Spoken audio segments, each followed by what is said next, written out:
Bonjour Jean, Bonjour Nicole, comment ça va? bien, bien, bien, bien, et toi? Ça va bien. Bien Jean, la dernière fois, nous avons donc parlé que pour faire une analyse de design humain, il faut qu'on ait en fait une date de naissance exacte. Et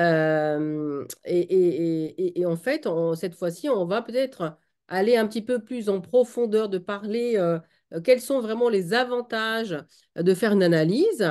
Et on va peut-être, comment dire, développer un petit peu ce qu'on appelle le schéma corporel chez les design humains. Mhm. Bien, bien. Alors, le schéma corporel, ben, c'est la base de ce qu'on utilise en design humain. Donc, l'analyste a été formé à lire ce schéma corporel. Donc, c'est là, en fait, qu'on voit où sont nos qualités, nos dons, notre manière d'être, de faire. Donc, oui, c'est là-dessus qu'on part. Ben, le mieux, c'est peut-être de vous montrer un petit exemple. Voilà, un exemple de schéma corporel. Donc, on Super. voit qu'il y a déjà deux calculs. C'est déjà une chose qui nous différencie de l'astrologie classique, en fait, hein. Mhm. L'astrologie part du moment de naissance.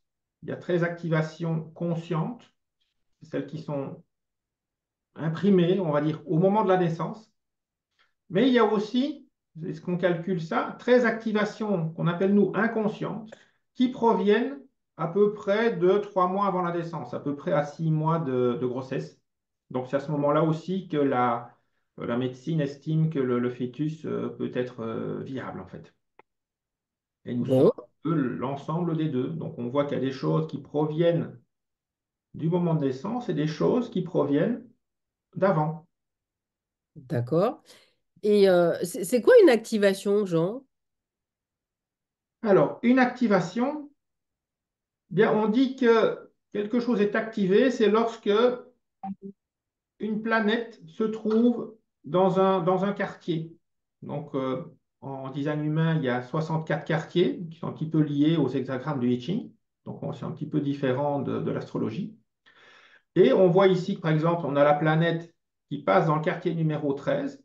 Eh bien, dans ce cas-là, ça active ce qu'on appelle, nous, la porte 13 dans le schéma corporel.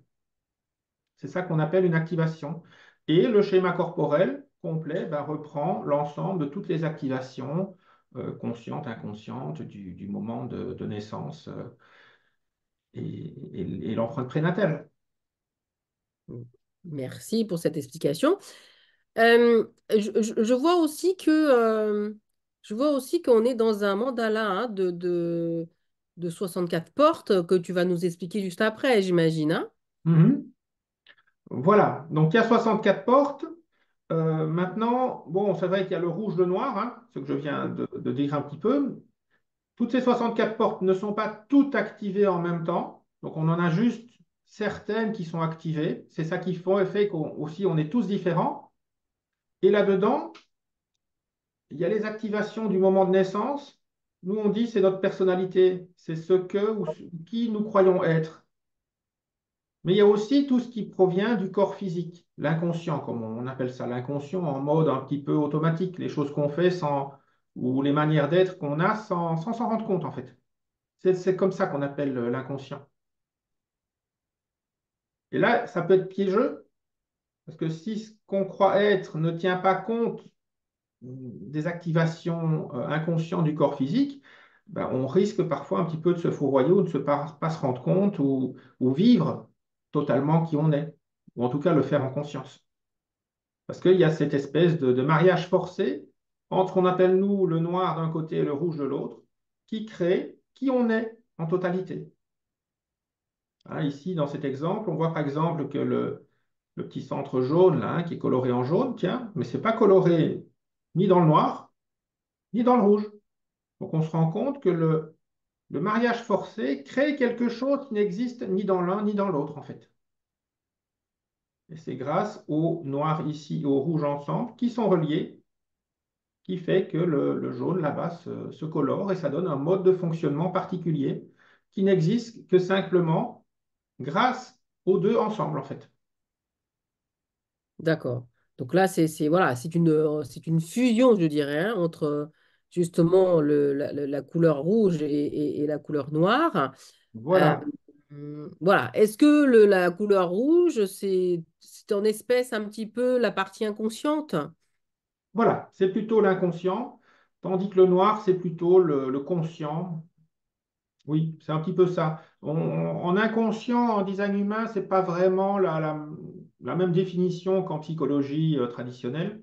Hein, dans l'inconscient, on est aussi dans les choses automatiques qui viennent du corps, un petit peu comme le rythme cardiaque, la tension artérielle, toutes les réponses immunitaires qui peuvent se faire, tous les processus biochimiques qu'on a dans le corps. Oui. Oui, et oui, c'est vrai qu'il y a une information vraiment hyper riche dans cette analyse. Jean, est-ce que tu peux nous parler justement maintenant, euh, voilà, pourquoi ces 64 portes? Ça correspond à quoi exactement en fait? Alors, ces 64 portes, ben, ça provient un petit peu de la roue du I Ching. Dans le I Ching chinois, il y a 64 hexagrammes qui sont repris ici dans la roue.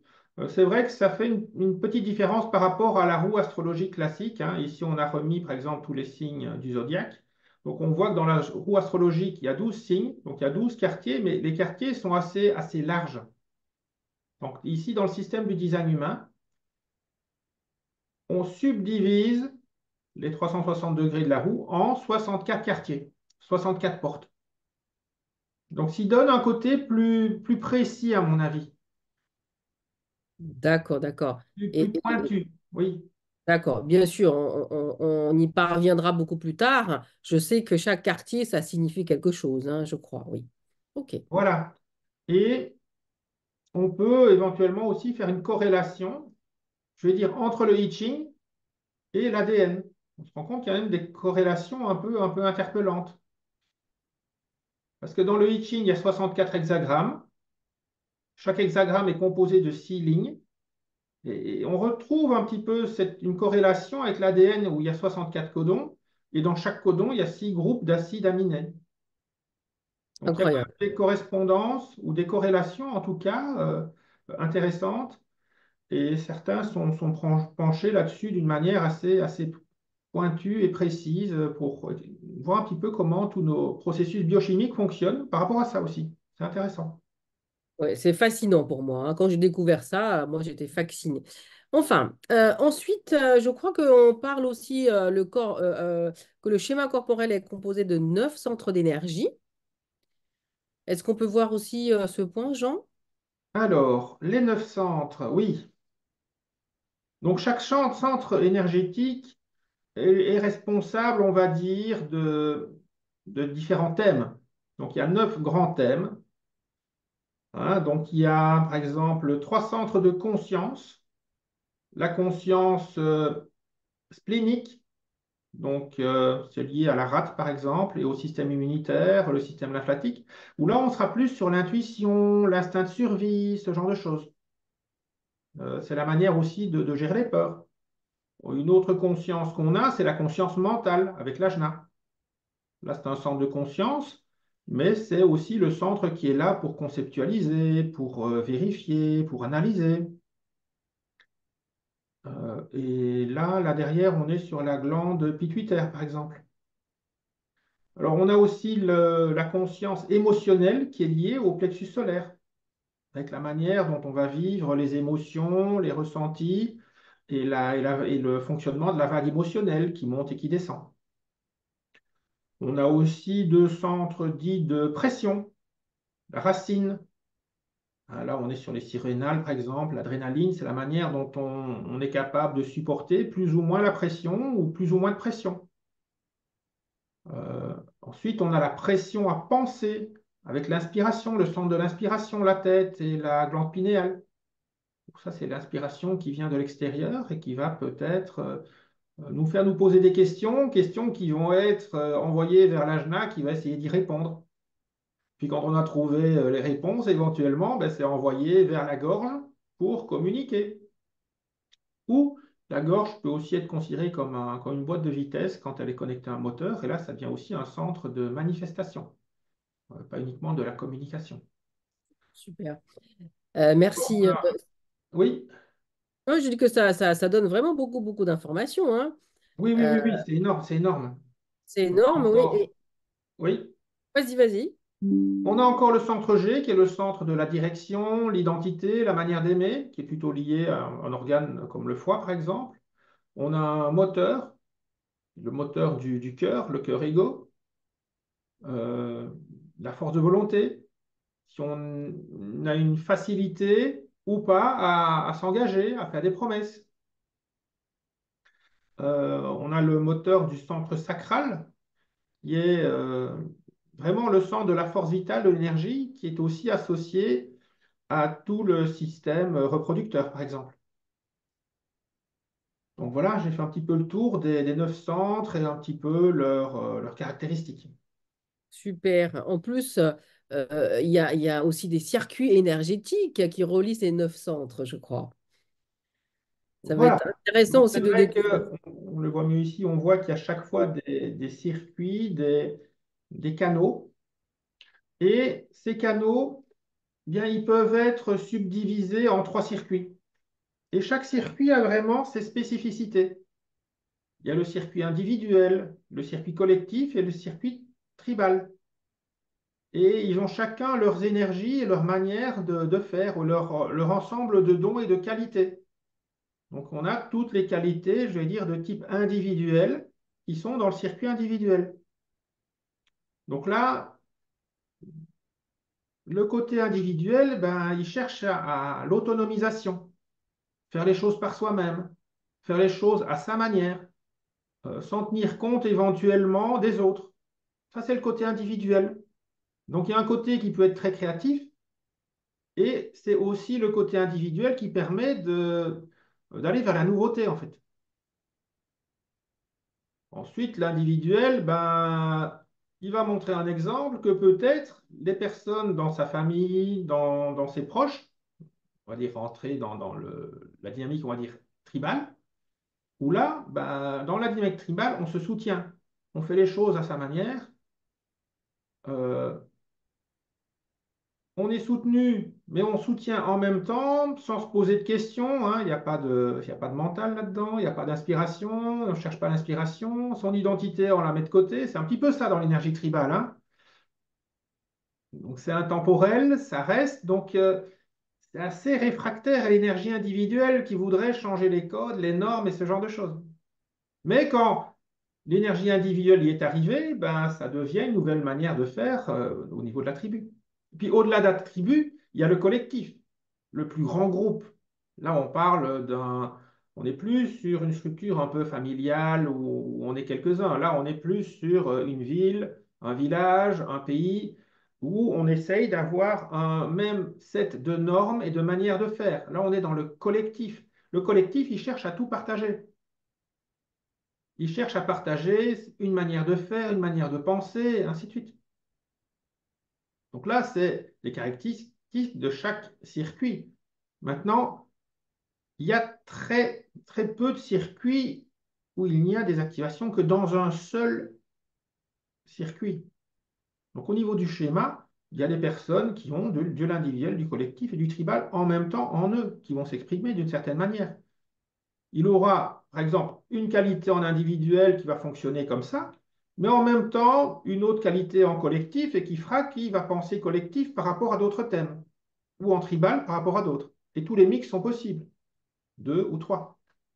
Donc déjà là, on peut commencer déjà à différencier les gens d'une manière très très très très grande en fait. Et ce n'est que le tout début. C'est encore une manière très superficielle de regarder les choses. Merci pour ces explications. Mais est-ce qu'on pourrait avoir en fait 2 personnes qui ont le même schéma corporel? Oui. Alors au niveau du schéma corporel, quand on le regarde juste comment est-ce que je vais dire comme ça? C'est vrai qu'on peut très facilement tomber sur des personnes qui ont des schémas très similaires. Par contre, quand on regarde dans le détail, et ça, c'est pas toujours bien représenté dans le schéma tel qu'il est là, Mhm, là, on voit un petit peu la sous-structure d'une porte ou d'un hexagramme, je vais dire. Donc, on a l'hexagramme au centre, avec ses 6 côtés, on va dire, qui correspondent aux 6 lignes de l'hexagramme. Donc, en fait, la planète va activer une porte, un hexagramme, et une ligne en fonction d'où elle se situe. Donc ici, par exemple, on est sur hexagramme 41, ligne 6. Hop. Oui, mais la ligne 6, elle peut être encore subdivisée en 6 couleurs. Et hop, ici, on a la couleur 4, qui peut elle-même être subdivisée en 6 tons, 6 tonalités. Et ces 6 tonalités peuvent être encore subdivisées en 5 bases. Donc ici, on est sur la base numéro 2. Donc au niveau de la différenciation, on peut rentrer sur un niveau de précision où peut-être on peut différencier 2 personnes qui sont nées à 5 ou 10 minutes d'intervalle, qui auront peut-être des bases différentes. Et rien que le fait que la base change, eh bien, on a l'orientation mentale, la manière dont la personne va conceptualiser mentalement une situation, une expérience sera différente de l'autre. On peut très facilement, en tout cas, on peut mieux comprendre, par exemple, les différences qu'il y a entre 2 jumeaux, par exemple, dès qu'on commence à comprendre ça. Parce qu'ils peuvent avoir un schéma qui est très similaire quand on le regarde de base, on ne voit pas de différence. Par contre, quand on regarde sur ce niveau de détail-là, on peut se rendre compte que, ah ben, tiens, il y a ça qui change, il y a ça qui change, il y a ça qui change. c'est Hein. vraiment très, très Et détaillé, hein. Mhm. voilà, et c'est cela qu'on analyse, je vais dire, dans l'analyse holistique. Donc là, on rentre dans un niveau de détail qui est différent. Par exemple, les variables ici, en holistique, ben, elles sont calculées en fonction de la tonalité. Hein, si on regarde la détermination, la manière de manger et tout ça, ben, c'est en fonction des couleurs. Ce sont des choses qu'on peut vraiment voir pendant l'analyse holistique, qui est une spécialisation des analystes, de l'analyste classique, en fait, qui ont appris à lire, on va dire, le schéma holistique. Hein. On a un exemple ici. Oui, en fait, c'est vrai que l'analyse, elle est très complète, hein, très détaillée, on peut aller assez loin. Et je crois qu'on peut aussi faire d'autres analyses encore plus loin. Je vais te laisser montrer ça, Jean, s'il te plaît. Ben, oui, c'est vrai qu'on peut analyser, ici on a vu qu'on peut analyser d'une manière très très pointue, très précise, une personne individuellement, hein, avec un niveau de détail vraiment très très grand. Maintenant, on peut aussi commencer à analyser, ben, il y a les relations. Donc là, on a vu un petit peu comme on a une relation, je vais dire, entre le rouge et le noir. Mais on peut aussi faire le même travail avec une relation entre 2 personnes. Et là, on pourra la décrire, la relation. Ça, c'est une chose. Maintenant, on peut aussi encore aller dans des groupes plus grands, hein, à partir de 3 personnes, 3 à 5 personnes, par exemple. C'est ce qu'on appelle, nous, un penta. Et là, on a aussi des outils pour analyser, par exemple, une dynamique familiale ou un petit groupe en entreprise.